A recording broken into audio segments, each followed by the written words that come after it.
Good morning, everyone. Thank you for gathering. My name is Damian Williams, and I'm the United States Attorney here in the Southern District of New York. Today, we are announcing campaign finance, bribery, and conspiracy charges against Eric Adams, the mayor of New York City. As the indictment alleges, Mayor Adams engaged in a long-running conspiracy in which he solicited and knowingly accepted illegal campaign contributions from foreign donors and corporations. As we allege, Mayor Adams took these contributions even though he knew they were illegal, and even though he knew these contributions were attempts by a Turkish government official and Turkish businessmen to buy influence with him.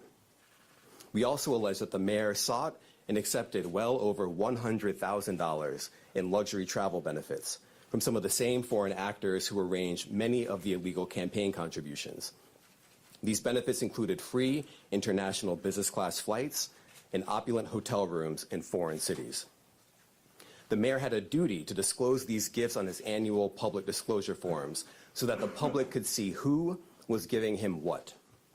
But as we allege, year after year after year, he kept the public in the dark.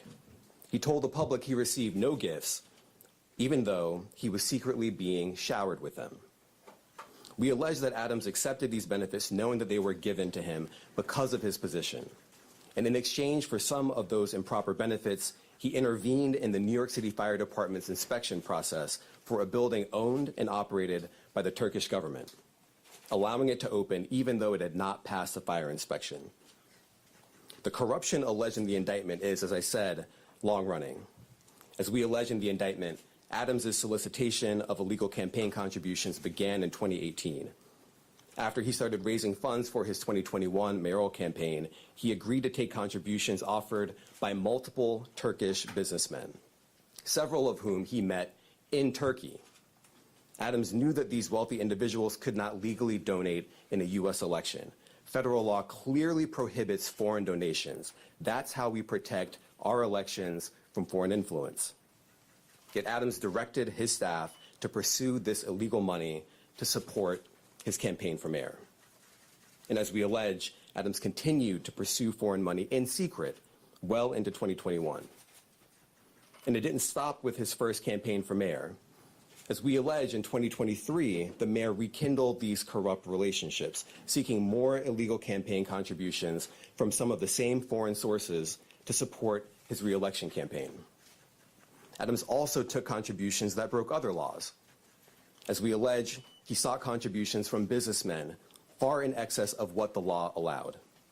He also allegedly sought contributions from corporations, which are not allowed to contribute at all in New York City elections. Many of those illegal corporate contributions were organized by the same people who organized the illegal foreign contributions. And Adams allegedly disguised them all in the same way by accepting the money through so-called straw donors. A straw donor contributes someone else's money, hiding the money's illegal source, such as a foreign businessman, a corporation, or a wealthy New Yorker who has already contributed the maximum amount allowed. And as we allege, Adams circumvented all of these laws, taking contributions from exactly the sources the law prohibits, all to benefit his mayoral campaigns. Now, Adams also personally benefited from the illegal conduct alleged in the indictment. Adams solicited and accepted over $100,000 in luxury travel benefits for years from wealthy Turkish business people and at least one Turkish government official seeking to gain influence over him. Adams started accepting undisclosed luxury travel benefits at least as early as 2016. He took these benefits nearly every year through 2021. Here are some of the benefits that we uncovered during our investigation. In 2016, Adams flew to India through Turkey and received 2 free round-trip upgrades for business class seats. That's the highest class on Turkey's national airline. Those upgrades were worth more than $12,000, and none of it was publicly disclosed. In 2017, Adams accepted free business class tickets for himself and his travel companions to France, Turkey, and China. And he was put up in the Bentley Suite in the St. Regis Hotel in Istanbul. All of that was worth more than $41,000, and none of it was publicly disclosed. Also in 2017, he flew to China, again, through Turkey, and accepted 2 free business class tickets for himself and a companion. Those were worth more than $16,000, and none of it was publicly disclosed. In 2018, he flew to Hungary, through Turkey, and accepted free upgrades for business class seats. Those were worth more than $12,000, and none of it was publicly disclosed. In 2019, he flew to Turkey and accepted a free upgrade to business class for his companion and a free stay in a lavish suite at the St. Regis Hotel in Istanbul. That was worth more than $9,000. And again, none of it was publicly disclosed. In 2021, Adams solicited business class tickets to Istanbul, stays at luxury hotels and resorts, yacht tours, and meals. As we allege, he asked to pay a nominal fee for all of this in order to disguise what we allege were in fact bribes. He canceled that trip at the very last minute, but the benefits that he solicited were worth more than $21,000. And later in 2021, Adams flew to Ghana, again through Turkey, and accepted free business class ticket upgrades and other gifts while he was on a layover in Istanbul. Those benefits were worth more than $12,000. And just like all the other benefits I've just run through, none of it was publicly disclosed. Now, I want to be clear. These upgrades and freebies were not part of some frequent flyer or loyalty program available to the general public. As we allege, this was a multi-year scheme to buy favor with a single New York City politician on the rise, Eric Adams. Now, this is a chart with all of the undisclosed travel benefits that we uncovered during the investigation. We just list it all out here. You see the year, 2016, 2017, 2017, 2018, 2019, and 2 in 2021. The destination, India all the way to Ghana. The benefits, the free upgrades or free tickets altogether, the hotel stays, and the value. And if you just sum up all the dollar amounts here, you get to more than $100,000. And of course, as I said before, every single trip that we list here was undisclosed.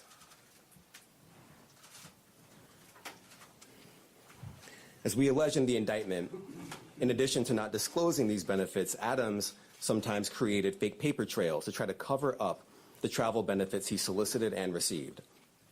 Let me give you one example. Adams wrote emails to his staff suggesting he paid for his 2017 business class flights on the Turkish airline when, as we allege, he did not. Those flights were worth a lot of money. Just one ticket alone cost more than $10,000. But months after taking the flights, Adams wrote an email to a staff member and told the staff member that he had left cash in her desk drawer and that she should send the money to the Turkish airline to pay for a trip he had already taken. As the indictment makes clear, that's just a clumsy cover-up. Now, just because Adams received benefits for free, that doesn't mean that there weren't strings attached. As we allege, a particular Turkish government official behind many of the benefits Adams sought and accepted gave Adams all these things to gain influence over him. We allege that Adams knew that and took the benefits anyway. We allege that when the Turkish government official needed him, Adams also took corrupt official action in exchange for some of the luxury travel benefits. In 2021, the Turkish government official was trying to open a brand new high-rise building in Manhattan that would house Turkey's consulate. There was significant time pressure because the Turkish official desperately needed the building to be open in time for a visit from Turkey's president.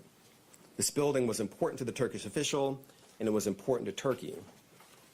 But the FDNY's fire safety professionals wouldn't let the building open because the building hadn't passed an inspection. And not just that. Some of the people at FDNY thought the building had so many issues and defects that the building was not safe to occupy. So the Turkish official sent word to Adams that it was, quote, his turn, unquote, to support Turkey. And as we allege, Adams delivered and pressured the fire department to let the building open. The FDNY professionals were convinced that they would lose their jobs if they didn't back down. And so they did. They got out of the way and let the building open. The Turkish official got what he wanted, and as we explained in the indictment, just 4 days after Adams held up his end of the bargain, he went right back to soliciting more travel benefits from the Turkish airline. Now, I want to make 3 things crystal clear. First, the conduct alleged in the indictment, the foreign money, the corporate money, the bribery, the years of concealment, is a grave breach of the public's trust. Public office is a privilege, We allege that Mayor Adams abused that privilege and broke the law. Laws that are designed to ensure that officials like him serve the people, not the highest bidder, not a foreign bidder, and certainly not a foreign power. These are bright red lines, and we allege that the mayor crossed them again and again for years. That is the only reason we are here today. Second, this investigation continues. We continue to dig, and we will hold more people accountable. And I encourage anyone with information to come forward and to do so before it is too late. And third, the Southern District of New York remains committed to rooting out corruption without fear or favor and without regard to partisan politics. We are not focused on the right or the left. We are focused only on right and wrong. That is our duty, and we will fulfill it. Now, today's charges are the product of a tremendous partnership. I want to thank our partners at FBI and the New York City Department of Investigation who have been with us every step of the way. And finally, I want to commend the outstanding career prosecutors from SDNY who are handling this case. Celia Cohen, Andrew Rohrbach, Hagen Scotton, and Derek Wickstrom, and the chiefs of the Public Corruption Unit, Laura Pomerantz and Robert Sobelman. It's now my pleasure to turn the podium over to FBI Assistant Director in Charge, James Dennehy.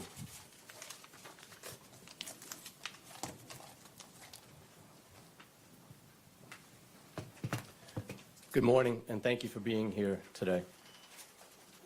The indictment of a sitting mayor is not just another headline.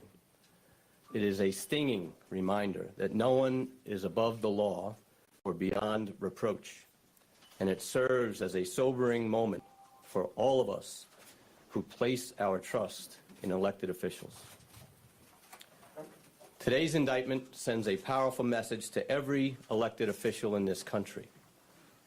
Public service is a profound responsibility and should be a noble calling. When that's perverted by greed and dishonesty, it robs us of our trust. It's a pact between leaders and their communities, built on the pillars of trust, accountability, and transparency. When that pact is broken, the consequences ripple far beyond one office or one election cycle. We know not all leaders are corrupt. We know there are countless public servants who wake up every day with the intention of doing right by their constituents. But we cannot ignore the shadow cast by moments like this. When trust is eroded, it takes years, sometimes decades, to rebuild. The weight of today's actions falls not just on the indicted official, but on every other public official who must now work harder to earn the public's confidence in them. It's important to remember accountability isn't just about punishing those with alleged wrongdoings. It's about lifting the communities they've let down. It's about rebuilding, restoring, and reimagining what public servants can and should do.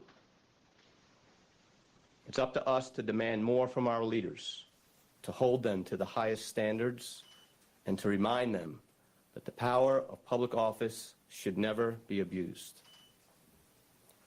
While some may be disappointed today, let me encourage you not to be defeated.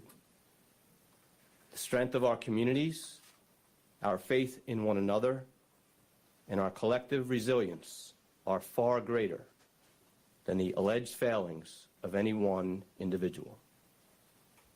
In closing, I'd like to thank the U.S. Attorney for the Southern District of New York, Damian Williams, and his office, Commissioner Jocelyn Strauber, and the New York City Department of Investigation and her team, as well as my team, the Public Corruption Squad here at FBI New York. Thank you. I'd like to welcome up Commissioner Jocelyn Strauber from the New York City Department of Investigation.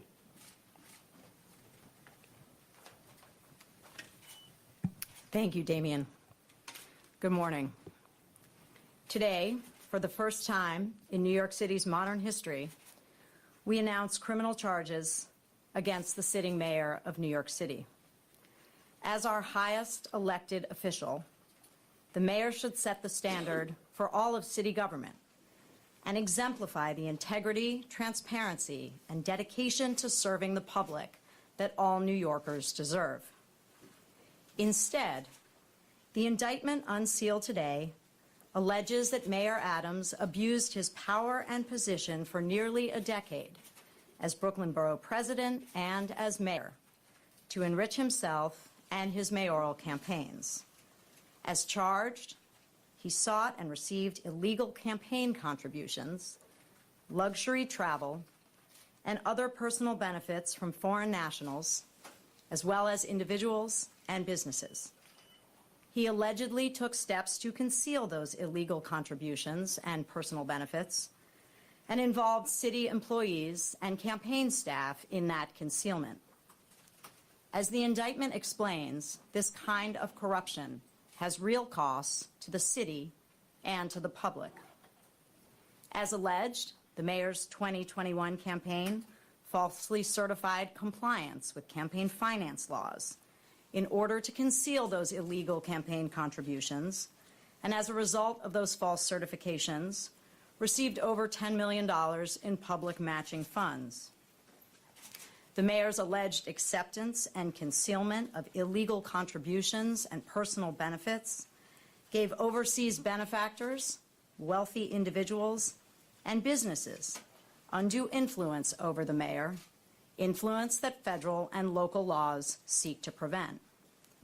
And as charged, in exchange for certain personal benefits, the mayor pressured the New York City Fire Department to forego a required fire safety inspection before the opening of the new Turkish consulate building. As the city's Inspector General, the Department of Investigation, a city agency, conducts its investigations confidentially and wholly independent of City Hall.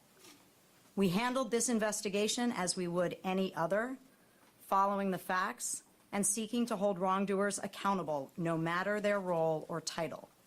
Our unique access to city records and expertise in matters of city government make us a critical partner in the fight to root out corruption, working closely with our law enforcement colleagues at the FBI and the U.S. Attorney's Office. If you have information about this case or about illegal conduct by any New York City official or employee, I encourage you to contact DOI by email at tipline@doi.nyc.gov or by phone at 212-825-2828.